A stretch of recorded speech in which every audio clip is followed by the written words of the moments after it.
Buonasera e benvenuti all'appuntamento con l'informazione di prealpina.it. Oggi sabato 22 aprile. Allerta meteo per la provincia di Varese da domani fino a lunedì mattina. Allerta giallo per la precisione, ossia occorrerà fare la massima attenzione alle condizioni atmosferiche e alle conseguenze che ne deriveranno. Ecco l'avviso diramato oggi dalla Protezione Civile.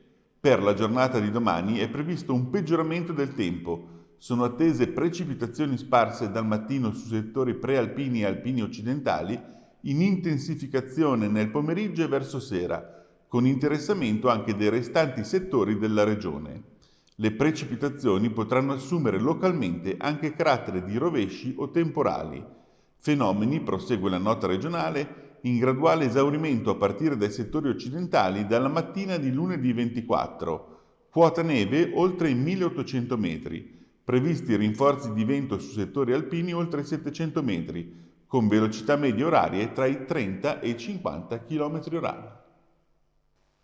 E ora andiamo a quella che è stata la principale polemica della settimana. In auto sulla provinciale a Buguggiate, laddove l'autovelox con velocità ribassata ha distribuito multe in quantità industriale, tanto da far valutare la possibilità di una class action per farle cancellare. Il servizio è di Elisa Polveroni, le immagini sono di Agenzia Blitz. Non si placano le polemiche sull'autovelox di Buguggiate. In questi giorni continuano ad arrivare migliaia di multe a ignari automobilisti che non si sono accorti del cambio di velocità massima consentita sulla SP1, cioè 70 all'ora e non più 90.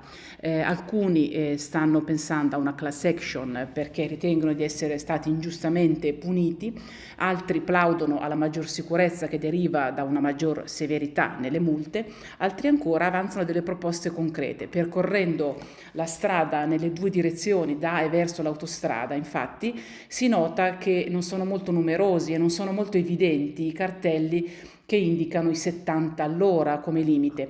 Probabilmente, dicono alcuni automobilisti, se la velocità e il segnale della velocità fossero indicati a ridosso dell'autovelox, si genererebbe meno confusione sia negli automobilisti nuovi, sia negli automobilisti che sono abituati a passare in quella zona. A Tornavento, frazione di Nonate Pozzolo, spaccata in farmacia. 3 ladri questa notte sono arrivati sul posto in bici e hanno sfondato con un tombino di ghisa la vetrina della farmacia della frazione. Una volta entrati hanno arraffato il fondo cassa tra i 250 e i 300 euro. Non sono stati toccati invece i medicinali e gli altri prodotti farmaceutici. Poi il copione si è ripetuto alla farmacia Ticino di Lonate. Sui 2 episodi indagano le forze dell'ordine. Una strada pericolosissima dove 2 persone, una donna e un ragazzo, hanno già perso la vita. E così questa mattina sulla provinciale tra Saronno e Rovello Porro la FIAB e le 2 amministrazioni comunali hanno ricordato le 2 vittime travolte in bicicletta e garantito maggiore sicurezza in futuro. Ce ne parla Roberto Banfi. Da questa mattina c'è una ghost bike lungo la provinciale 31, una delle strade più trafficate della zona al confine fra Saronno e Rovello Porro.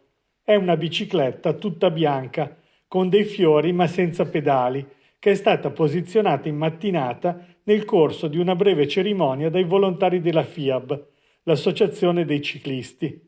Monito per gli automobilisti in un punto particolarmente pericoloso e dove negli ultimi anni ci sono stati già molti incidenti, e ricordo della saronnese Paola Greselin e del 15enne Simone Vavassori di Ceriano Laghetto, che in quel tratto di strada hanno perso la vita, investiti mentre erano in bicicletta.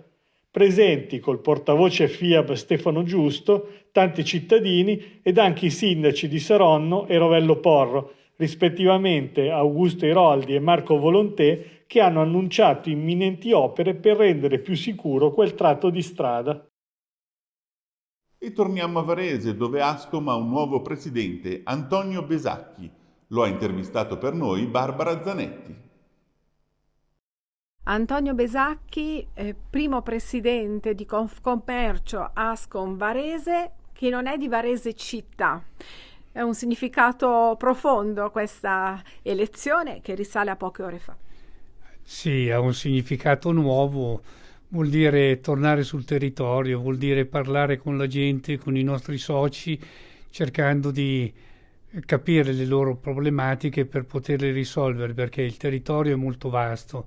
È un territorio che passa da una bellissima città con belle castellanze come Varese a un territorio che è sul lago, a un territorio che è anche montano, quindi ha delle esigenze diverse anche di contatto con i propri soci. Quindi il prossimo mandato sarà un mandato che sul territorio sarà molto più presente. Questo è un punto che ci siamo già posti e messi con la nostra giunta, con la nuova giunta, in maniera che ognuno abbia del suo incarico proprio in questo senso. Vogliamo rivitalizzare il commercio e vogliamo portarlo sul territorio per capire le loro specificità e le loro problematiche. Anniversario della liberazione in anticipo e con protagonisti gli studenti questa mattina a Varese. Il servizio è di Adriana Morlacchi, le immagini di Agenzia Blitz.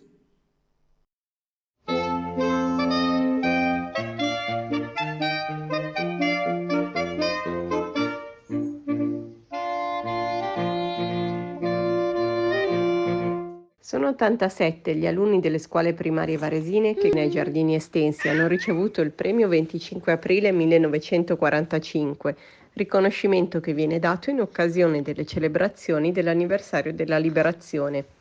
Si tratta di un premio che ha una storia. Fu istituito dal Comune di Varese nel 1947 e da quel giorno ogni anno vede i protagonisti quei bambini e quelle bambine delle classi terze, quarte e quinte che durante l'anno scolastico si sono distinti per costante volontà di studio. Non è un premio pensato per i primi della classe, dunque, ma per quegli studenti animati da maggior desiderio di apprendimento.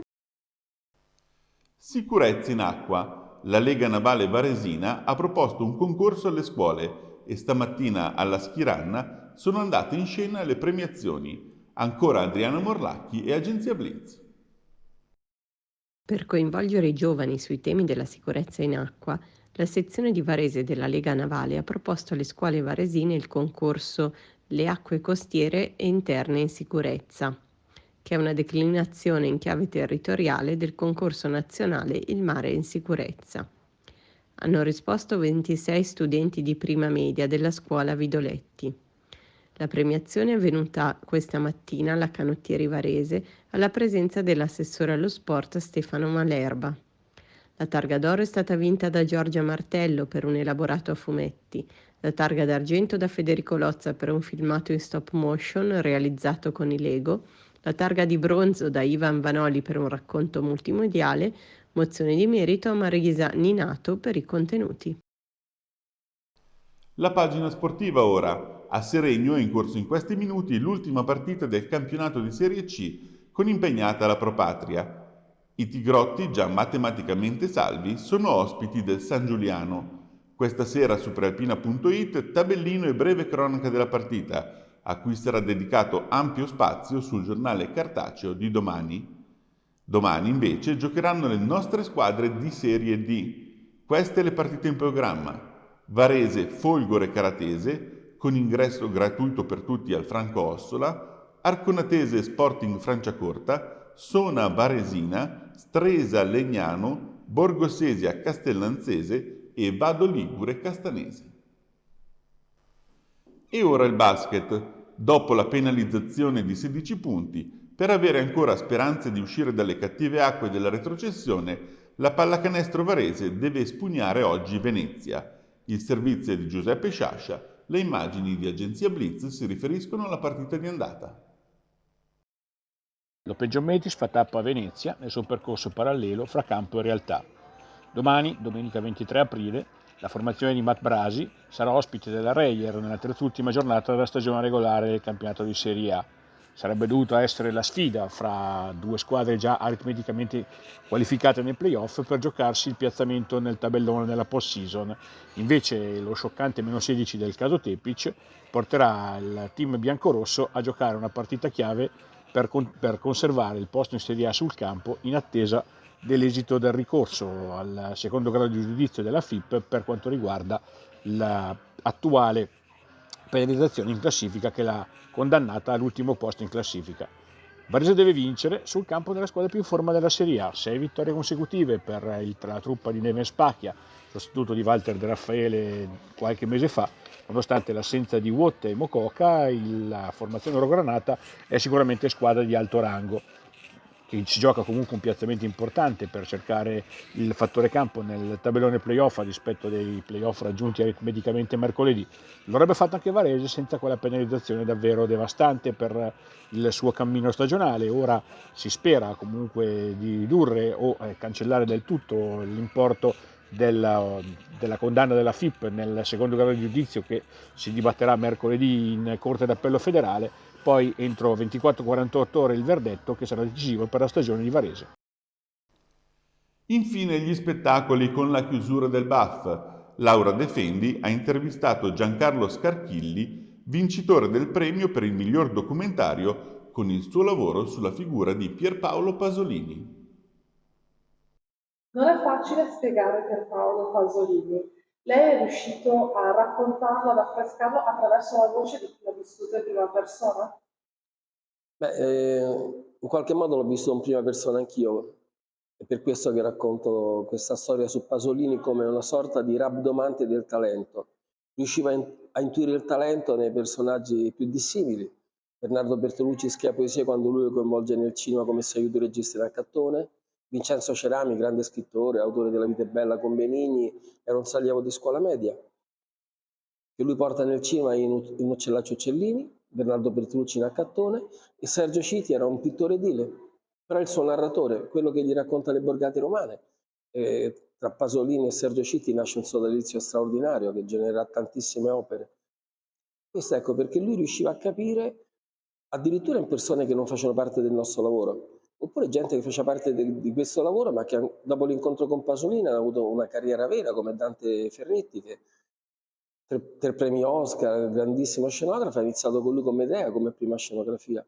Stessa cosa Antonio Delligolli, Nino Baradi, cioè grande professionale del cinema italiano conosciuto in tutto il mondo, che hanno avuto il privilegio, secondo me, di incontrare Pasolini perché gli ha dato una visione nuova rispetto al cinema e alla vita.